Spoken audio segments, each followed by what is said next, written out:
Sophia and I had a huge fight. She blamed me for ignoring Lucas's feelings after being accepted back by our parents, even though he also came from the same charitable orphanage, and for driving him to death. I blamed her for having already fallen for Lucas and finally dropping the act. For the next 10 years, we could barely stand each other. It wasn't until the 10th anniversary cruise that we encountered a tsunami. She pushed the only life preserver to me. When the huge wave struck, she sobbed in my ear, "If I had known he would die, I would rather never have told you about your origins. If there's a next life, I will never leave him alone again." In the end, feeling her last warmth, I sank into the icy depths of the sea.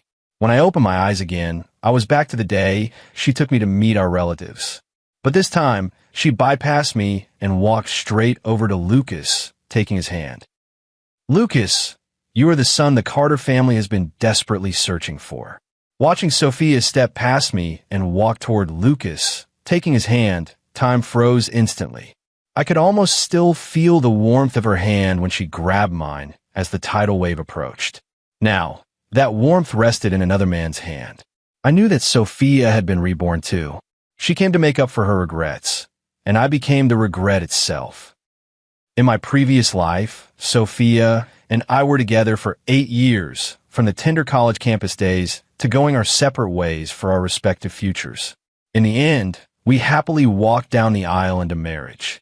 I thought we were unbreakable, until she told me I was the son the Carter family had lost many years ago. I was immersed in recovered family affection and steadfast love, thinking I was the happiest person in the world. But beneath the appearance of happiness, cracks had already silently formed. "Lucas, you are the son the Carter family has been desperately searching for." Sophia's voice was gentle, just like when she confessed me back then. Lucas was first stunned, then enveloped by immense joy. He was so moved his eyes were red, almost speechless, yet his gaze looked at me challengingly. In my previous life, this ecstasy belonged to me, this tenderness belonged to me. This future was supposed to belong to me. But now, she has personally given it all to someone else. I stood frozen, a familiar wrenching pain gripping my chest. It was the old wound left by 10 years of marriage in my past life, now being scaldingly reopened. Before me flashed that ocean liner about to capsize, and her last words. "If there's a next life, I will never let him fall behind again." So it turned out her next life was to make sure I was the one left behind. Watching her gently pat Lucas on the back to soothe him, that look of cherishing, as if Lucas were the precious treasure she had regained. My heart felt as if it were submerged again by that icy seawater, sinking bit by bit. After some comforting words, Sophia finally remembered my existence. She turned her head and looked at me with a complex expression. "Ethan," she paused, seeming to choose her words. "I'm very sorry. It's fate playing tricks." I looked at their clasped hands and nodded calmly. Congratulations to both of you." Sophia froze suddenly. All the comforting words she had prepared stuck in her throat and turned into incredulous astonishment. She almost reflexively asked, "Ethan, what did you say?" "I said congratulations." I repeated, "Congratulations to Lucas for finding his family, and congratulations to you for getting what you wished for." Seeing the confusion and disappointment in her eyes, I found it somewhat laughable. She had gone to great lengths to rewrite the script of fate, all in hopes that I would obediently bow out. Now that I have done as she wished, she is dissatisfied, really putting on an act. She frowned, as if she wanted to say more. But Lucas tugged her arm, and she swallowed her words, hastily leaving with him. Watching their backs, I let out a long sigh. This time, I can finally live for myself. Sophia left with Lucas, heading to the home that should have been mine. I didn't lose my composure, nor did I question them. A decade of mutual torment in our previous marriage had long since drained both my anger and my love. Back in the dorm, I opened my computer and reapplied for that ecological monitoring classified project in the Northwest. A 10-year, fully closed confidential project. In my previous life, I longed for this endlessly.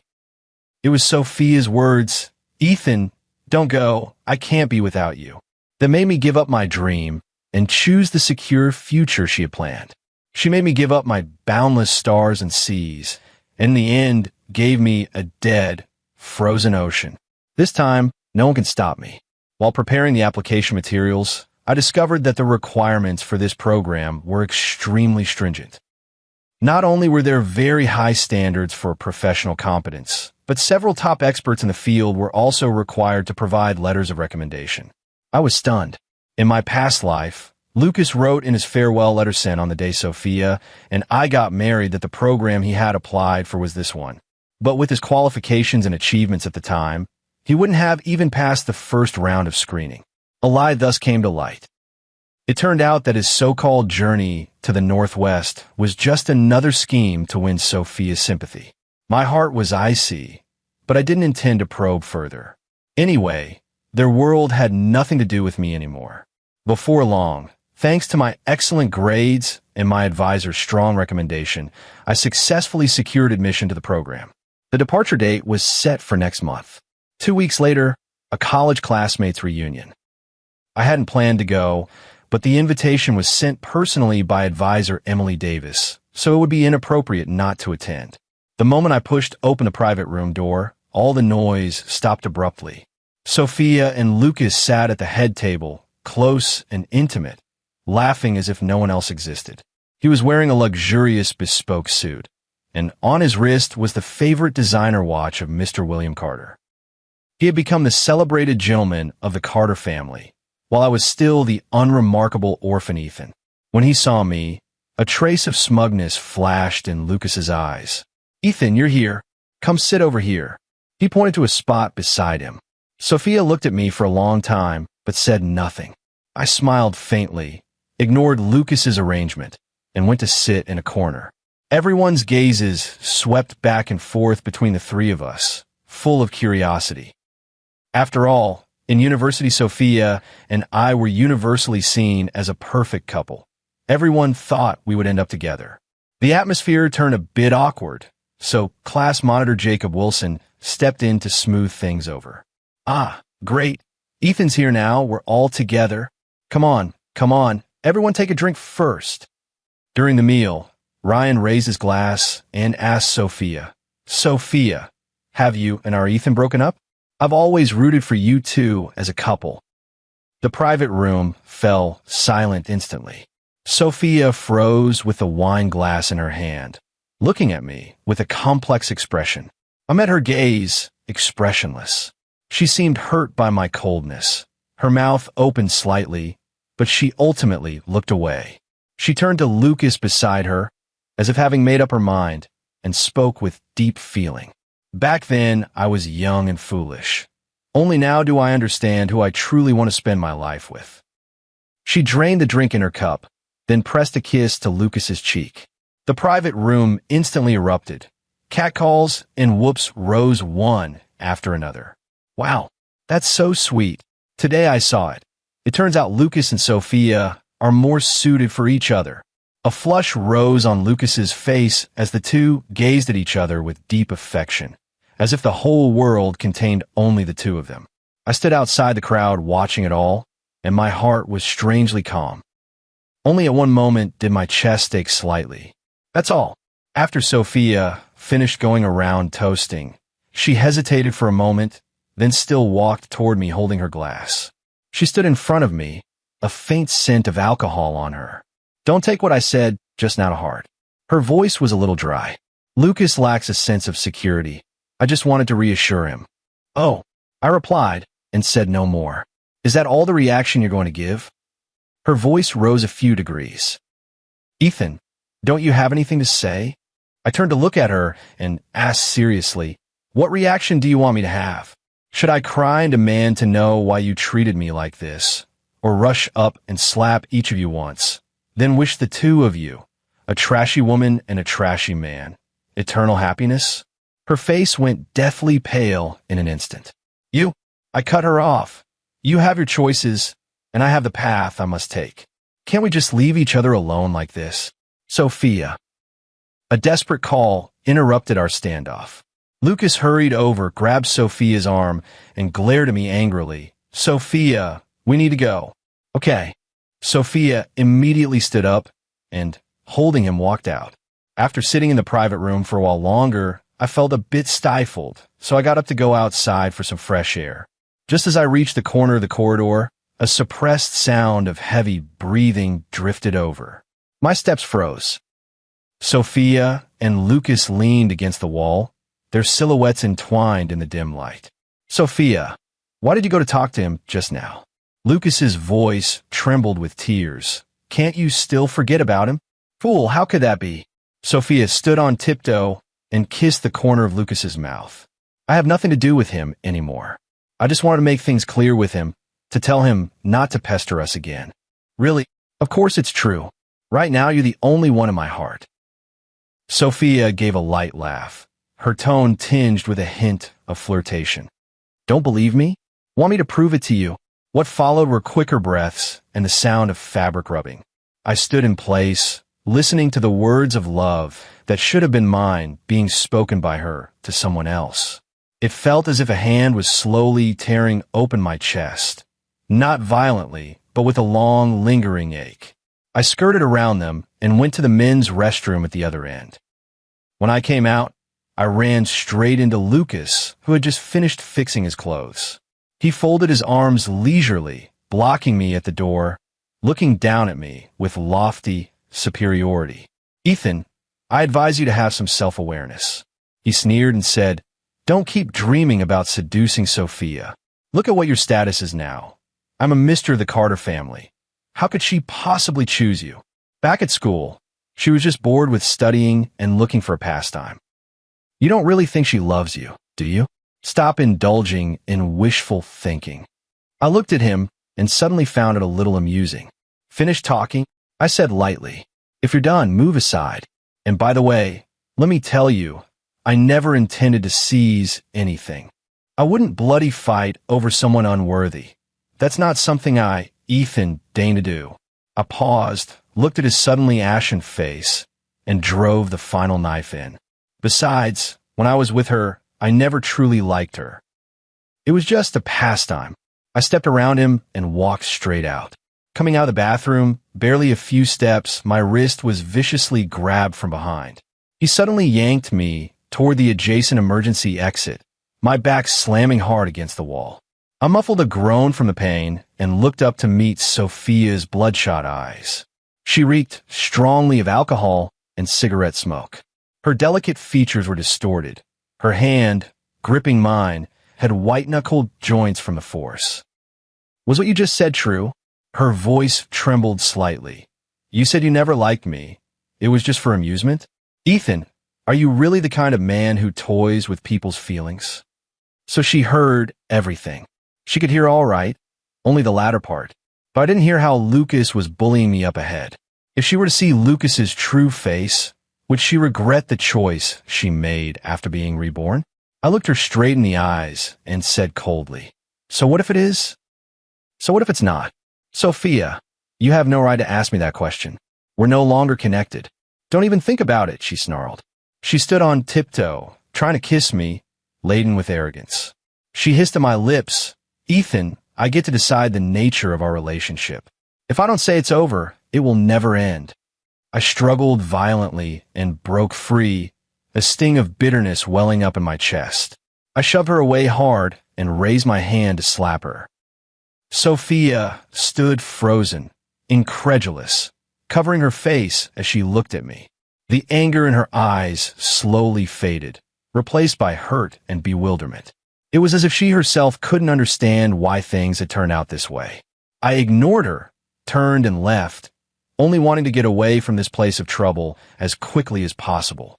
After that, I never saw Sophia or Lucas again. I was glad for the peace, throwing myself wholeheartedly into preparations for leaving for the Northwest. The day before I left, I received a text message from Sophia. Ethan, I'm sorry. I lost control that night. I know you hate me, but I have my difficulties too, things you simply don't understand. I tugged at the corner of my mouth, revealing a smirk of derision. Yes, I don't understand. I don't understand how she, having been reborn with the chance to love me properly. Let me go, especially after we once loved each other so deeply. I don't understand why she clearly chose Lucas, yet still comes to provoke me, acting reluctant to let go. Sophia isn't being difficult. She's just greedy. She wants both the love and the guilt from both lifetimes. But why does she get to? I didn't reply. I silently blocked her. Then I opened the chat with Lucas and typed a message to send. Lucas, I went to that project in the Northwest for you. The wind and sand were fierce, but the land was vast. There's just one thing I don't understand.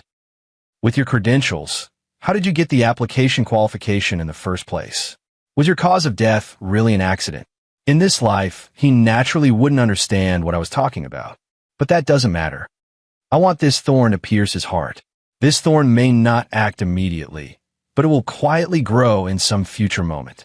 I will let the trust between him and Sophia collapse. I simply can't stand to see him and Sophia happy and content, and I won't allow it. The next morning, carrying a simple pack, I boarded the westbound train. The scenery outside sped by and gradually blurred into a wash of shadows. I knew my future lay ahead. Sophia hadn't slept all night. She reread the sent message over and over. No new reply appeared on the screen. She paced the room restlessly, smoking one cigarette after another. She couldn't understand why Ethan had become like this. Just as she was about to lose patience and go straight to find him, Lucas pushed the door open and came in. His eyes were red, veins bulging at his temples. Sophia, what should I do? Ethan is spreading lies about me all over the school. Sophia frowned. What did he say? He said I have no right to apply for that research program at Northwestern. Said I'm a fraud. But I never even applied. Why would he slander me like this? Sophia froze completely. She had been reborn, so of course she understood the deeper meaning of that sentence. These were the exact words Lucas had written in his farewell letter in the last life. So this means Ethan was reborn too. Reborn. Sophia was convinced she had been handed a redemption script. In her previous life, she was full of guilt toward Lucas. His death lodged in her, and Ethan's marriage, like a poisoned thorn, never pulled out for 10 years. That deadly tsunami gave her the chance to choose again. She thought that in this life she would make it up to Lucas, give him the status of Mr. Carter, and give him a safe and happy life. She believed she could handle everything, but it seemed she ruined everything instead. Ethan's reaction was completely beyond her expectations. He neither argued nor made a scene. He calmly accepted all her arrangements, then pushed her away in the coldest way. But she still didn't believe it. Those 8 years of bits and pieces, the embraces and whispers in the late nights. How could they be false? She had thought he must be speaking in anger. He surely was. But now, all the confusion and bewilderment and Ethan's odd behaviors, at this moment, all had an answer. He hasn't stopped loving me. He's filled with hatred. Sophia? Sophia, what's wrong? You look terrible. Lucas was still shaking her arm. Go back.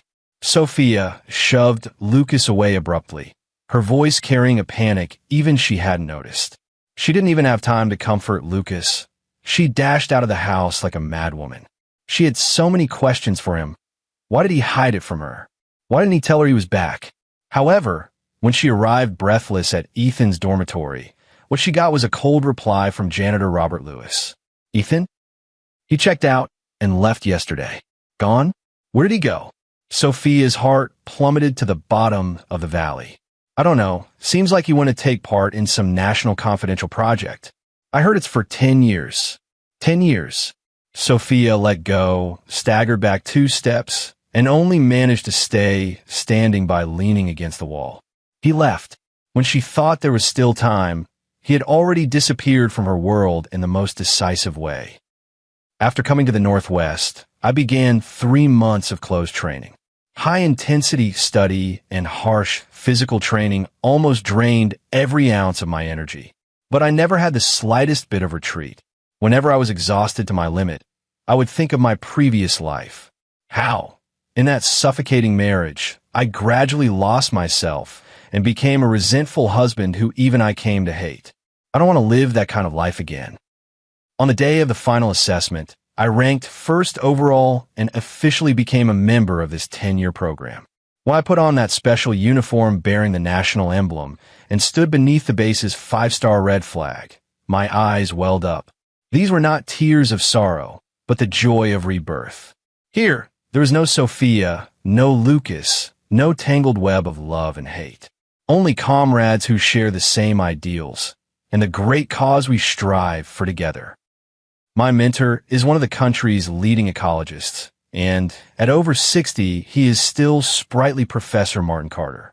He patted my shoulder and said with satisfaction, "Ethan, welcome home. From today on, this is your battlefield." I nodded firmly, the light in my eyes brighter than the snow on the peak of Tian Shan. Yes, I'm home. This is my true home. Ethan's departure was like the removal of Sophia's soul. She became completely dazed, unable to summon energy for anything. Lucas's gentleness and thoughtfulness became unbearably glaring in her eyes. The more carefully he tried to please her, the more irritable she became. The text Ethan sent to Lucas kept stabbing at her heart. Was your cause of death really an accident? Ethan never acted without purpose. She began investigating Lucas, having people closely monitor his every move. The truth arrived faster than she had expected. Those few thin pages of the investigation report hit her like a thunderbolt. It turned out that Lucas had been carrying on an affair outside. It was their university senior, Olivia Parker, a woman who had long since married and had children. All the things I had overlooked in my past life came rushing back. In the previous life, Olivia died in a horrific car accident. At the time, classmates were still whispering that she had died dishonorably, that she had been in the car with an unidentified lover. I see. So, in his previous life, Lucas hadn't died, sacrificing himself at a remote northwestern base.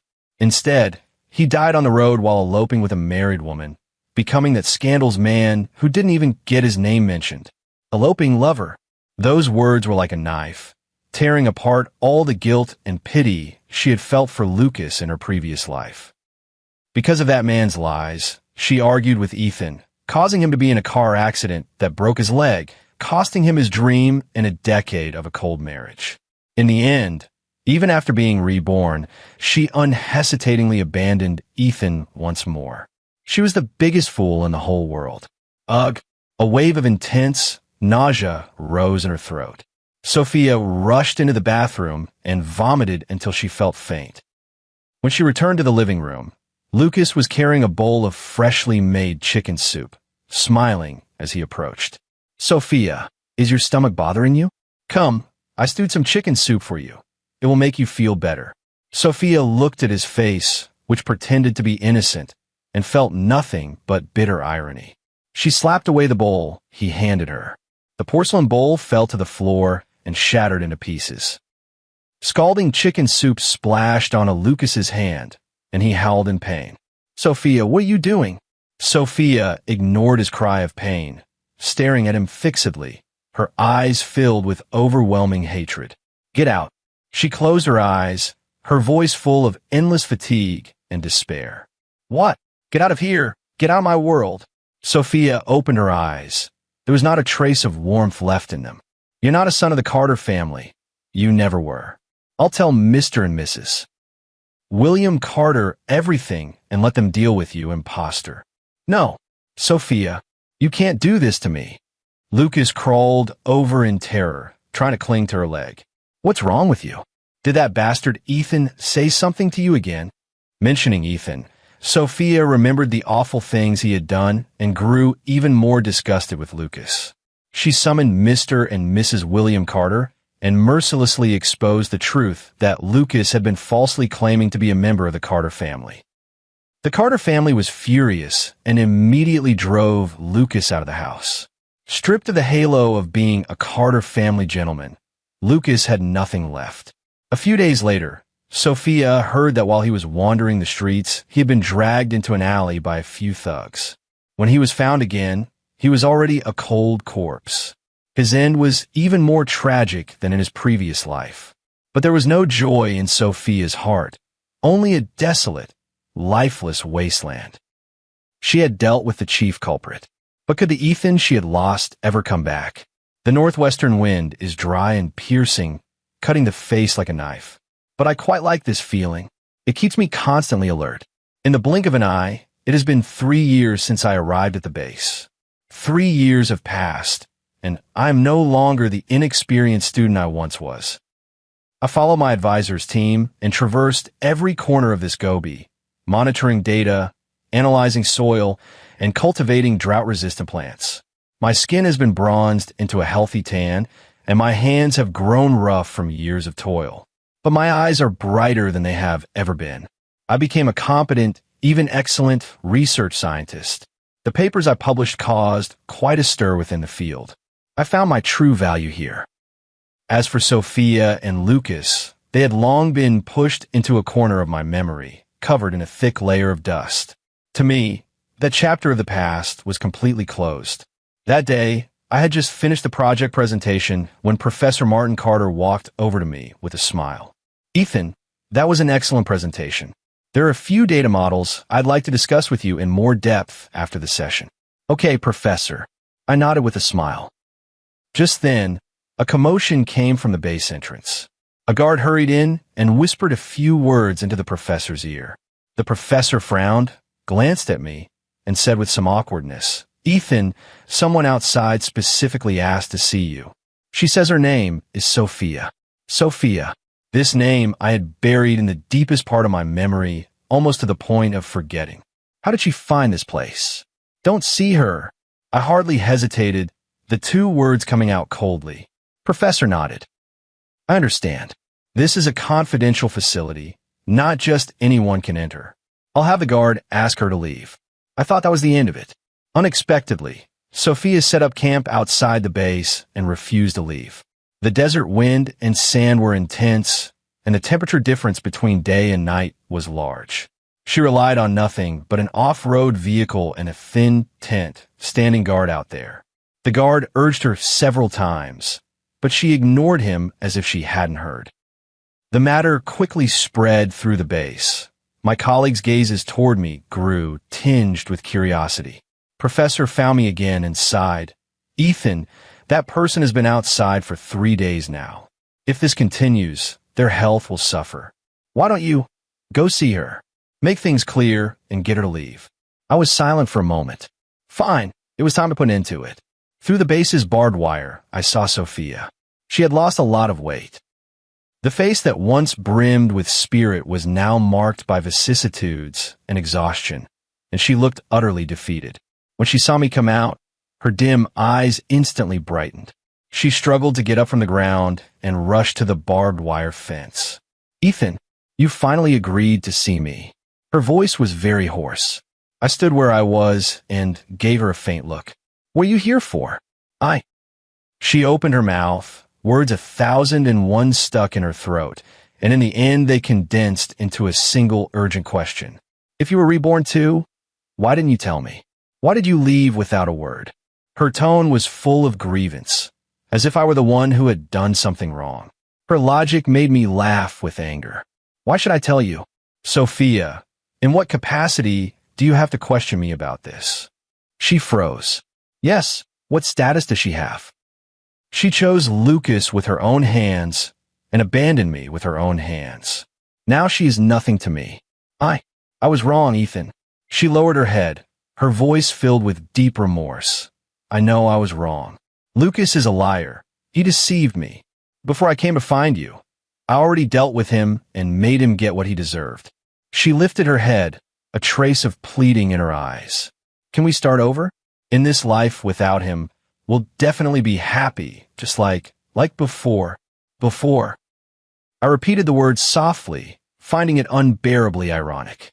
"Sophia, do you really think that as long as we remove Lucas as an obstacle, all the problems between us will be solved?" Sophia stared at me blankly, not understanding what I meant. "Isn't it?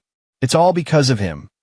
"No," I interrupted her, slicing apart inch by inch the self-deceptive facade she wore. "The problem between us was never Lucas. It was you." I looked at her suddenly wide-open eyes and continued. "It was you who kept a place in our relationship for someone else." It was your heart that had already strayed. I turned away from her, my back to her, my voice made a little airy by the wind. Sophia, do you remember? While I was in grad school, there was a time I stayed up for half a month straight for a research project and ended up getting sick. You were on a business trip in Haijo at the time, and without a word you bought the earliest flight to Jing City to see me, boiling porridge for me in my little rental for 3 days and 3 nights. Sophia's eyes instantly reddened. Of course she remembered. There was another time when experiment failed and my advisor tore into me, and I hid alone in the lab feeling miserable. You stayed on video with me until 4 in the morning, telling me jokes and singing to me until I fell asleep before you hung up. The memories that once warmed my entire youth, spoken now, sound like someone else's story. At that time you were my light. I thought we would keep walking like that forever. My voice faltered, taking on a hint of coldness. But when did everything start to change? Did it start when you began sharing the same memes with Lucas? Or when, on my birthday, you absent-mindedly replied to his messages? Sophia's body began to tremble uncontrollably. You may indeed not have crossed any boundaries, but you allowed him to cross them.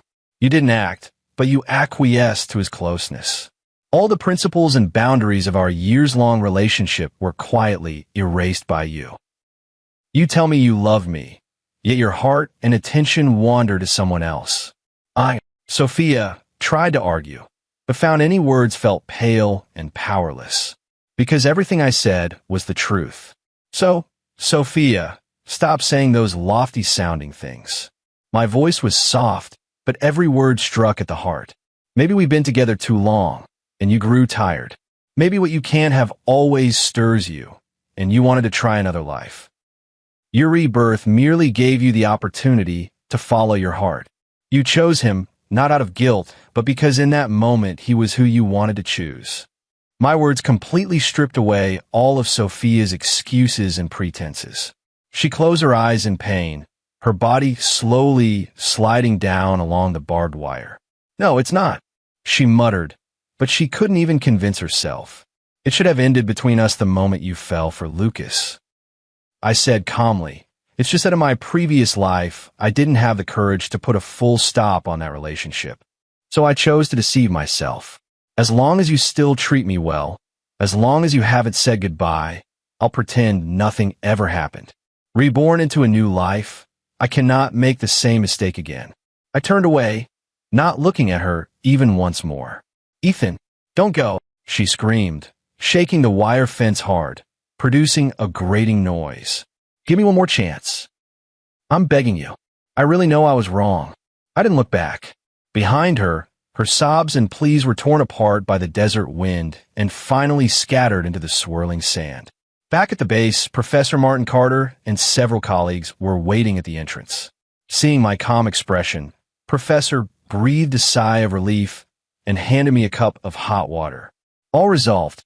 I nodded. Resolved. A young colleague couldn't help but ask out of curiosity, Ethan, that person, was she your ex-girlfriend? She seemed pretty devoted. I smiled, took a sip of hot water, and warmth spread from my stomach to every limb. It's not infatuation, I said softly. It's just unwillingness. Unwilling to see the trash I threw away be treated as a treasure by someone else. Even more unwilling to see that after that trash left her, I became the treasure. The crowd half understood, but I, unusually, felt clear-headed and at ease. Sophia ultimately left after all. I heard she quit her job and began wandering the world. Some saw her in front of a temple in Tibet. Others spotted her in a small town in Europe. She was always alone, silent, and lonely. I learned about those things later in bits and pieces from the classmates group chat. They had nothing to do with me anymore. My world was left with only stars and data. The 10-year term passed in the blink of an eye. Our team's research achievements have attained world-renowned accomplishments. At the celebration banquet, I, as the project's chief scientist, stood at the pinnacle of honor. Under the spotlight, I saw Professor Martin Carter applauding in the audience, saw the colleagues I spent every day with, and saw Mr. and Mrs. William Carter and elder brother Thomas Carter, who had come all the way from Jing City. They had tears in their eyes, proud of me. In this life, I did not become a son of the Carter family, yet they gave me warmth and support that felt more than familial. During the 10 years I spent in the Northwest, they sent thick packages every year, checking on me and caring for my well-being, never once stopping. It turned out that true kinship has nothing to do with status, only with the heart. After the banquet, I found Professor alone on the base's observatory. "Professor, thank you," I said sincerely. Over the past 10 years, he's been both teacher and friend, the most important guide on my research path. The professor smiled, pointing to the myriad stars. "I'm the one who should say thank you. It's your and your team's efforts that made them no longer so out of reach." He paused, then suddenly asked me, "Ethan, the project is over. What are your plans next?" I gazed at the brilliant Milky Way. It was my dream, my battlefield, the place I had fought for half my life. "I plan to stay," I said with a smile. "This is my home. Sometimes, late at night when it's quiet, I also think of Sophia. I think of the sweetness we once had, of her final sobs, and of the decisive choice she made after rebirth. I no longer hate her. Time is the best medicine. It heals the pain and has allowed me to see many things clearly. And I have finally learned to make peace with my past. Another 10 years have passed. I stood on the podium for the National Highest Science and Technology Award, watching a white-haired Mr. and Mrs. William Carter in the audience, their faces streaked with tears of excitement. I looked at them, at the countless pairs of eyes below filled with respect, and felt a profound calm and certainty in my heart. In this life, I lost love, but I regained my dreams, won respect, and gained the most precious family love and friendship. I didn't marry anyone, but I married the stars and the sea. Perhaps this, for me who was reborn, is the best ending.